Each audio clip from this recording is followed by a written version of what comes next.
Hello friends, இன்றைக்கி அரைச்சி வச்ச முட்டை குழம்பு எப்படி செய்கிறதுன்னு பார்க்கலாம்.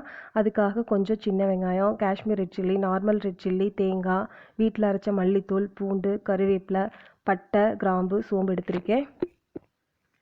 முட்டை குழம்புக்கு தாளித்து வர்றதுக்கு கொஞ்சம் சின்ன வெங்காயம், கருவேப்பிலை, பச்சை மிளகாய், ஒரு தக்காளி எடுத்திருக்கேன். 5 முட்டை வேக வச்சுருக்கேன். மசாலா அரைக்கிறதுக்காக வதக்கிறதுக்கு கொஞ்சம் எண்ணெய் விட்டுக்கலாம்.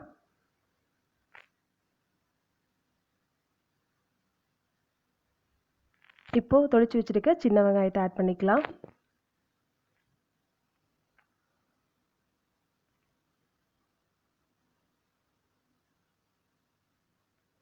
வெங்காயம் லைட்டாக வதங்கினதும் நம்ம பூண்டு சேர்த்துக்கலாம்.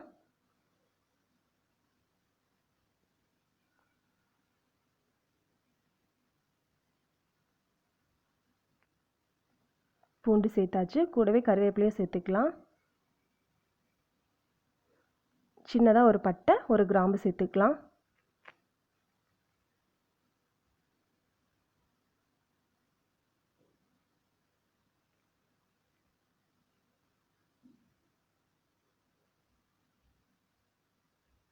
பூண்டு வெங்காயம்லாம் லைட்டாக வதங்கினதும் மிளகாய் சேர்த்துக்கலாம்.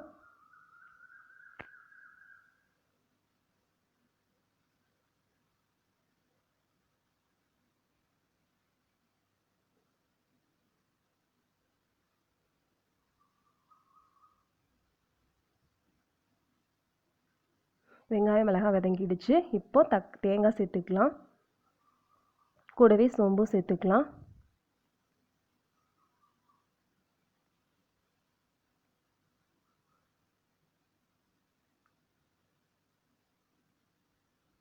தேங்காய் சேர்த்து வதக்குனதும் வீட்டில் அரைச்சி வச்சுருக்க மல்லித்தூள் சேர்த்துக்கலாம். மல்லித்தூளில் ஆல்ரெடி நம்ம மிளகு, சீரகம் எல்லாமே சேர்த்துருக்கோம்.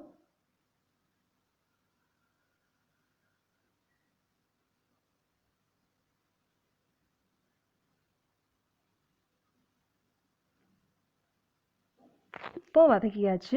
இப்போது ஒரு மிக்ஸி ஜாரில் போட்டு நல்லா அரைச்சி எடுத்துக்கலாம். இப்போது குழம்புக்கு தாளித்து விடுறதுக்காக கொஞ்சம் எண்ணெய் விட்டு கொஞ்சம் கடுகு போட்டிருக்கேன். கடுகு பொரிஞ்சதும் வெட்டி வச்சிருக்க சின்ன வெங்காயம் சேர்த்துக்கலாம். கூடவே கறிவேப்பிலையும் ஒரு பச்சை மிளகாயும் சேர்த்துக்கலாம்.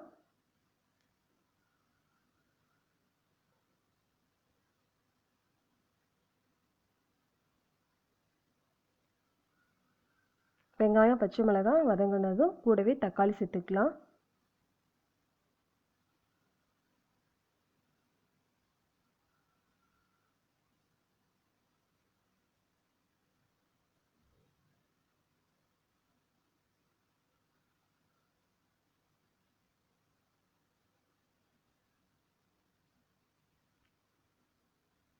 இப்போது தக்காளி சேர்த்தாச்சு. நல்லா வதக்கி விடலாம். வதக்கி விட்டுட்டே கொஞ்சம் உப்பும் மஞ்சள் தூளும் சேர்த்துக்கலாம்.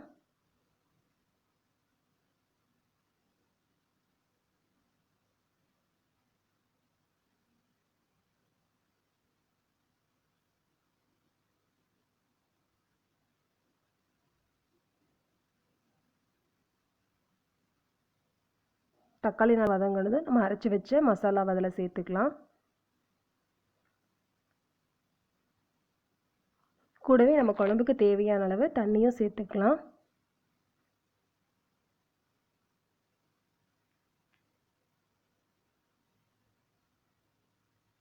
நம்ம ஆல்ரெடி உப்பு சேர்த்துருக்கோம். பத்தலைன்னா இப்போ போட்டுக்கலாம்.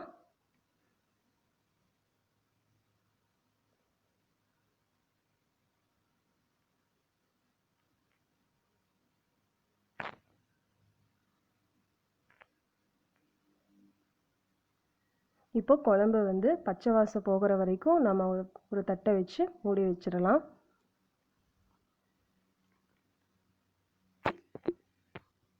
குழம்பு நல்லா கொதிக்குது.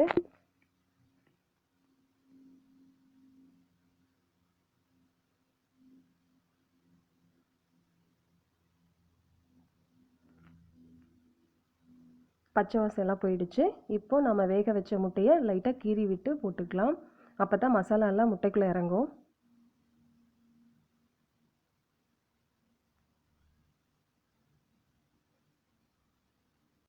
எல்லா முட்டையும் சேர்த்தாச்சு. முட்டையை சேர்த்துட்டு ஒரு 5 நிமிஷம் அப்படியே குழம்புல வேக விட்டுடலாம்.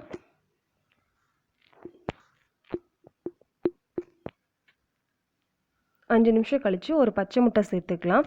பச்சை முட்டை சேர்த்தோன்னா முட்டை குழம்போட ஃப்ளேவர் அப்படியே கிடைக்கும். முட்டையை சேர்த்துட்டு கலரி விடக்கூடாது, இல்லைன்னா கரைஞ்சி போயிடும். கூடவே கொஞ்சம் கொத்தமல்லி தழை சேர்த்துட்டு பச்சை முட்டை வேக வரைக்கும் அடுப்பை ஆனில் வச்சுருப்போம்.